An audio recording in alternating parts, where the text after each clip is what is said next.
world of Airsoft, we say to ourselves, will we ever find that perfect gun?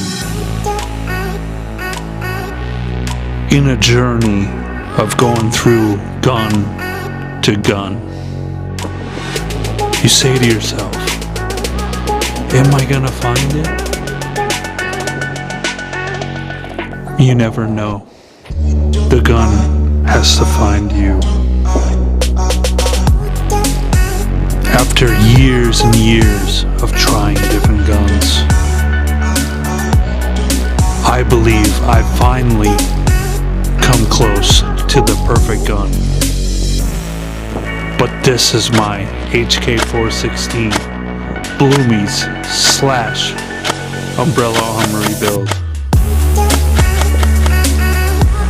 And I have finally come to the point where I have peace, solitude, in how this gun performs. Let's now break it down. Let's go.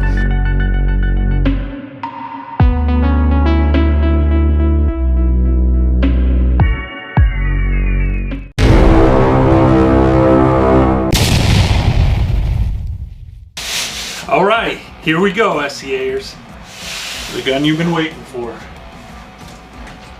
My HK416. This gun, for me, has been a long time coming to have a gun that has so much done to it at this caliber. Never ever thought I was going to spend, well, I didn't really spend, but I had to sell other guns to make this investment in this gun. So I bought this gun off a hop-up, as you know from watching some of my other videos. I bought it from a guy that had this gun initially built from Bloomies.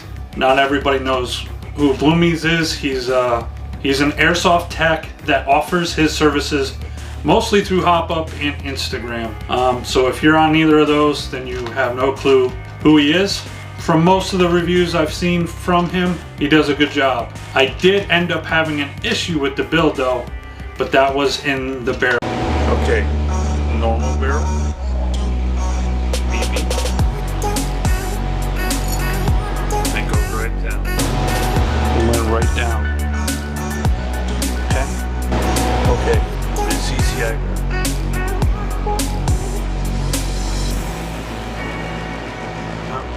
Stuck there. Stuck right there at the top. Push it. Push it. Still there. In the window. It's in the window. So what I have to do, push. Now it's straight. As you saw from my sneak peek video, I took that barrel out because I was having issues with it. And I went ahead and bought an Umbrella Armory R-Hop setup because this gun was built with that intention in it. I did switch out the barrel initially to something with a regular hop-up and a regular 601 barrel. Did it shoot fine? Yeah, but it wasn't at the caliber this gun originally was intended to be. So I went ahead and got that Umbrella Armory barrel setup, and I don't regret it because it really turned this gun back to what it was. Let's go through the external stuff first.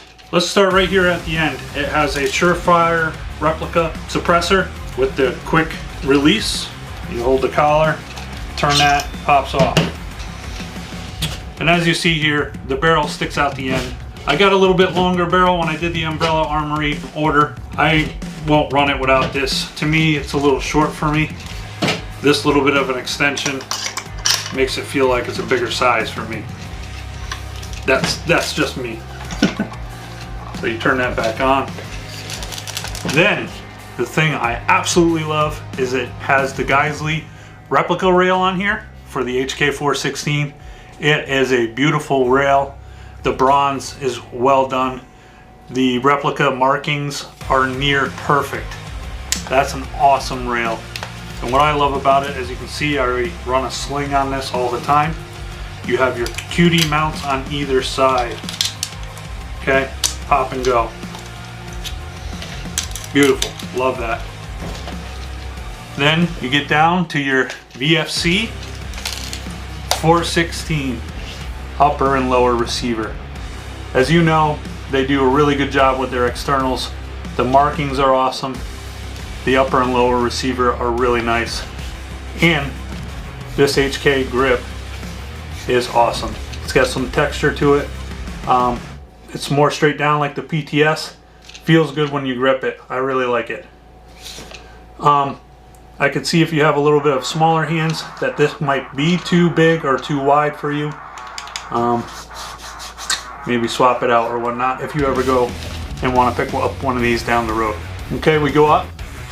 This originally came with an EO tech on it. I'm getting older, I'm not gonna lie, my eyesight's going a little bit. And since I've been running snipers mostly for the last year or two, I have liked to be able to look down the scope and see exactly what that BB is doing. Now I know what you're gonna say, this is an AAG, you know, I'm an assaulter. You wanna be able to get that target acquisition fast. With this novice scope, which I'm gonna do a quick video on these, this is their 1x4 that they came out with the SX303. This has really good field of view for a cheaper sight. I'm pretty impressed with it, and I like that they come with the scope rings that have these rail segments on top. So, like I just discussed, that I like the scope. Well, now I put this micro red dot on here. So now, when I have people coming in a closer range, I can go through that and look at my red dot.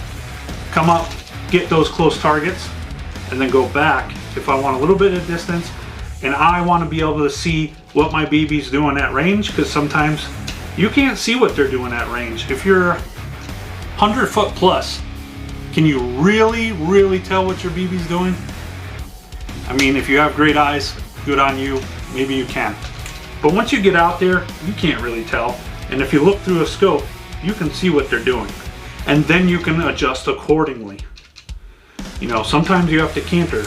Those that have played for a while, you know what I'm saying. You know, airsoft guns are only so accurate. Only so accurate. I don't care if you have the best gun in the world, and this is a really good gun. Not the best gun in the world. And it's not laser. Okay? Alright, so sometimes you have to canter or whatnot to help your BB get to your target. And that's what you can see when you're looking down a scope. And that's what I learned from running sniper for a while. Do I want a big sniper scope on here? No. But this is perfect. Alright, let's move on. We go down here to the stock, which this guy actually sent this with a regular crane stock. This is an HK416. Gotta have that HK416 stock on there. Just gotta be done. Not only is it a nice comfortable stock, but it has decent room for batteries. Not a ton of room, it's not like a PTS stock that has plenty of room for batteries. But a nice stick battery or a buffer tube twin battery will fit in here just fine. This sling is just a basic sling. I actually got it from the Novice site. It's cheap, it doesn't come with any ends on it. So what I did here, which is nice with these stocks here, is you can loop them right through the stock, okay? Turn this around. And if you can see right here, I just put it through its clip, and I actually just wire tied it so it doesn't pull back through. So it's there nice and snug. Okay, and then on the other end, I took and did the same thing through a QD mount and wire tied it as well so it doesn't pull through. Simple as that. Simple sling, works fine. As you've seen in the beginning of the video, it actually lays perfect in front of you. Almost straight down. It's awesome. Easy to grab, get on target. Okay, that's the externals. Oh, has a PEC box on here, but it's a cheap plastic one. That is my next thing, to get a decent one that has a light and laser. Not that I'm going to use that all the time, but I do like the look, and this thing's falling apart. They actually tape this up. So it's garbage. I just leave it there until I get one. Alright, that's the externals. Let's go to the internals. Let's start right here in the back, in the battery compartment. Okay, right here you see it is wired to Dean's. Perfect. That's because it has a gate tighten in it, and it comes with a Dean's most of the time anyway. Actually, I don't even know if a gate comes with a small Tamiya. Someone tell me that. Alright, so you plug it in. There it is. There's that Titan firing up. Okay? I'm going to show the original shooting test I got when I asked the guy to send me one before I bought it, to make sure it was what he said it was. So here we go on semi. I have cleared the chamber, took the mag out. We are all good. I don't need glasses. So here's on semi. You can see it's very right there. Hardly any movement. Really like that. This is only 31 rounds per second. I say only because there's so many speed builds out there that are 40 plus. This is a little more subtle. Nice rate of fire. I'm not really a full auto guy. I mean, if I'm stuck against 7 guys and that's the only way I can get out of the situation, I will switch over. Okay, let's get this upper off so we can look around. Alright guys, let's dive right into the internals. I'm not going to take this gearbox apart. If you look in here, Bloomies has his own gearbox seal. It's in there. So once you take that apart, there goes his warranty, which I'm pretty sure this is way past that. But I'm just going to look on the outside. Of course, it's a VFC gearbox. This is a low neck cylinder. It has the 4 different windows. I can tell because in my PDW build, I put the same cylinder in that gun, so that I know that's a Lonex. Okay, looks like the stock nozzle to me. As I look in here, it looks like an SHS piston. I do have the build sheet. I'm going to get that. I'm going to put that up right here in the corner. I believe that's what it is. It looks exactly like this. That's an SHS 14 tooth piston metal rack. I believe it also has SHS 13-to-1 or 12-to-1 speed gears. That helps with the trigger response this thing is getting with the speed gears. I'll look on the build list. I'm not sure offhand what motor that is. Hold on. Alright, I'm going to show, but I'm also going to just read off right now the message from Bloomies to the guy I bought it from for the build sheet. Gate Titan rear wired, of course. He radiused the gearbox shell, polished the slide rails. It's an ASG 125 spring, SHS FMR piston, Lonex piston head spacer for OEE, Lonex cylinder, of course, Lonex cylinder head, O-ring, air nozzle. I don't think the stock one did, so I don't know what he's using. Garter tapper plate, trim tappet plate spring, SHS 13-to-1, so there we go. Modify ceramic 8mm bearings, ASG 30K motor. Okay, so that's the motor in here. The motor is an ASG 30K motor. From shooting this thing, that motor spins really well.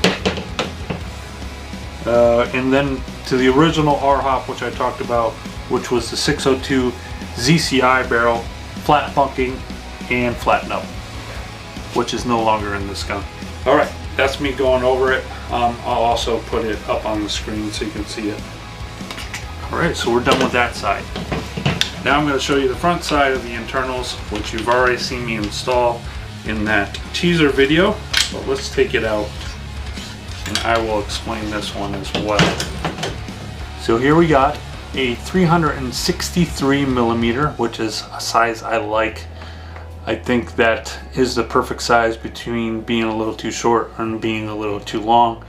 363 for the long time was the go-to size barrel.